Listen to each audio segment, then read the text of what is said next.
Olá, louvado seja nosso Senhor Jesus Cristo, para sempre seja louvado. Glória ao Pai, ao Filho e ao Espírito Santo, como era no princípio, agora e sempre. Amém. Queridos irmãos e irmãs, paroquianos da nossa paróquia, Nossa Senhora da Abadia, Lagoa da Confusão, Diocese de Cristalândia, graça e paz. 16 de junho de 2023, nos unimos aqui atentos à palavra do Senhor. E hoje, nessa sexta-feira, celebramos o Sagrado Coração de Jesus, solenidade. Diz aqui: desde a época dos padres, a água e o sangue do coração de Jesus são símbolos dos sacramentos do batismo e da Eucaristia.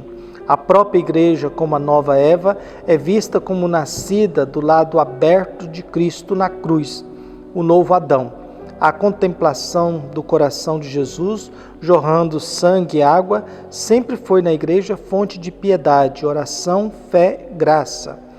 No entanto, uma festa propriamente dita do coração de Jesus foi celebrada pela primeira vez em 20 de outubro de 1672, pelo padre São João Eudes. Pouco tempo depois, as revelações de Santa Margarida Maria Alacoque, em 1675, contribuíram imensamente para a difusão dessa devoção. A característica própria dessa solenidade é a ação de graças pela riqueza insondável de Cristo e a contemplação reparadora do coração transpassado. O Papa Pio IX, em 1856, estendeu a festa a toda a Igreja Latina. Então, hoje, celebrando a solenidade do Sagrado Coração de Jesus, abrimos o nosso coração para ouvir o Evangelho de Jesus, que é tirado de Mateus, capítulo 11, de 25 a 30. O Senhor esteja convosco, Ele está no meio de nós. Proclamação do Evangelho de Jesus Cristo, segundo Mateus. Glória a vós, Senhor.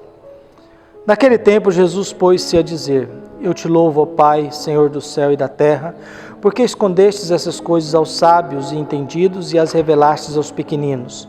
Sim, Pai, porque assim foi do teu agrado. Tudo me foi entregue por meu Pai, e ninguém conhece o Filho senão o Pai, e ninguém conhece o Pai senão o Filho, e aquele a quem o Filho quiser revelar. Vinde a mim, todos vós que estáis cansados e fadigados, sobre o peso dos vossos fardos, e eu vos darei descanso. Tomai sobre vós o meu jugo, e aprendei de mim, porque sou manso e humilde de coração, e vos encontrareis descanso. Pois o meu jugo é suave e o meu fardo é leve. Palavra da salvação. Glória a vós, Senhor.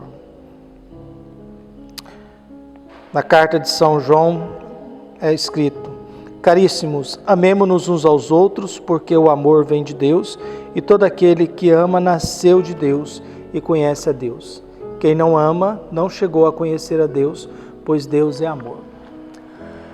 A única definição de quem é Deus no Novo Testamento é essa de João, que nós acabamos de ouvir. Deus é amor. É o único lugar que tem uma definição de quem é Deus. Na realidade, todas as histórias humanas, as mais antigas assim, a vida e o sentido da vida sempre está ligado à dimensão do amor, que é esse sentimento mais nobre que um ser humano é capaz de sentir. É o sentimento mais precioso, mais caro, mais nobre que o ser humano é capaz de sentir, é esse sentimento chamado de amor, nas suas esferas, que é um afeto bom que a gente tem para com o próximo. O amor é sempre um afeto bom que a gente tem para com o próximo. Então Jesus, no Evangelho de hoje, celebrando aí a solenidade do Sagrado Coração de Jesus, é um homem em atitude de oração. Jesus é um homem rezando. E ele reza agradecendo a Deus, porque Deus se revelou aos pequenos e fracos e humildes, mas não se revela aos orgulhosos, arrogantes. Por isso, a revelação de Deus, e voltamos à frase de Mateus, lá no capítulo 5, 20, se a vossa justiça não for maior do que a justiça dos fariseus e doutores da lei, vocês não terão salvação. E Deus vai se revelando na humildade, na simplicidade, no serviço ao próximo. Deus vai se mostrando e se revelando no gesto de bondade que o ser humano tem para com o próximo. Aí Deus se revela. Por isso Jesus faz uma prece, de que Deus se esconde, de gente arrogante. Deus se esconde de gente prepotente, de gente que se julga dono de Deus. E é muito interessante esses processos, né? Uma coisa que a gente percebe, quando chega alguém na sacristia ou nos procurando, reivindicando, exigindo, é gente que não conhece Deus. Todo ser humano dentro da igreja que aparece reivindicando, exigindo, ele não conhece a Deus. Porque quem conhece a Deus, compreende, conhece a sua igreja, ele não exige, ele agradece. Ele agradece. As pessoas que eu mais conheço, que mais fé têm, e a gente conhece algumas assim, são pessoas que sempre estão em atitude de agradecimento. Até porque uma boa oração, ela só tem sentido e vale a pena quando você começa numa atitude de agradecimento. Uma boa oração é aquela que você tem uma postura de agradecimento. Então, o que nós contemplamos em todas essas realidades? Nós contemplamos esses mistérios de uma gratidão, nós contemplamos o mistério de um agradecimento e Jesus fazendo uma prece para aquilo que Deus fez. Deus vai se revelando na simplicidade mesmo. Deus vai se revelando no ser humano mais humilde. Sim, ó Pai, assim foi do teu agrado. Tudo me foi entregue e ninguém conhece o Filho a não ser o Pai.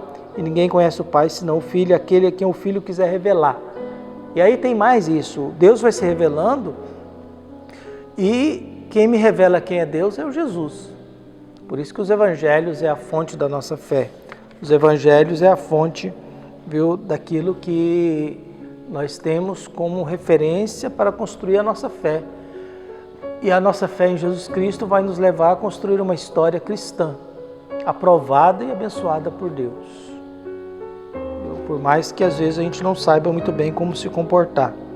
Abelardo Pedro Alberto, que nasceu em 1079, morreu em 1142, também dizia: questionamento constante e frequente é a primeira chave para a sabedoria. Através do duvidar que somos levados a inquirir e pelo inquérito nós percebemos a verdade. Então a dúvida, a sabedoria, o questionamento em busca de uma verdade. E Jesus vai nos dizendo no Evangelho, Ele revela o Pai a quem Ele quer. E por que isso? Porque conhecer Deus é primeiramente reconhecer quem nós somos. Conhecer Deus é reconhecer a nossa pequenez, a nossa humildade, a nossa necessidade de que Deus nos acolha, a nossa necessidade de que Deus nos ajude, a nossa necessidade de que Deus nos conduza.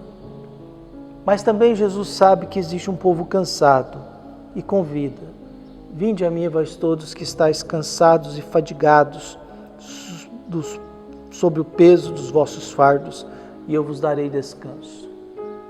É um mundo que nos deixa cansado, que nos deixa com fadiga, de cobrança, de exigência. Jesus faz uma crítica da religião da época que colocava fardos pesados nas costas das pessoas, que apresentava um Deus muito exigente, não amoroso, não misericordioso, não compreensível, mas um Deus militar exigente, que cobrava demais do ser humano. E essa mentalidade, essa ideia de Deus ainda predomina. Deus que é pesado. Deus que é pesado. Uma fé que é pesada. E Jesus propõe o contrário: vinde a mim, vós que estáis assim, cansados e afadigados, eu vos darei descanso. O meu fardo é leve e suave. A fé que eu apresento a vocês é da misericórdia, do perdão e da acolhida, e não do julgamento, da condenação e do castigo. Por isso é tão difícil para nós, às vezes, ter fé, porque a gente dá muito mais atenção ao peso da fé, ao fardo pesado, do que a um Jesus que nos estende a mão. A gente dá muito mais atenção ao peso de uma religião que nos cobra tanto, que nos pede tanto, que exige tanto, que quer tanto, que parece que não sai da exigência e da quantidade de coisas, e a gente esquece da misericórdia, do perdão e da bondade. Por isso peçamos a Deus que ilumine o nosso coração e diante do cansaço e da fadiga que nós temos, a gente se coloque nos braços de Jesus para que Ele nos acolha, nos abençoe e nos fortaleça para que a gente continue tocando a vida com a bênção de Deus. Um abraço e até mais.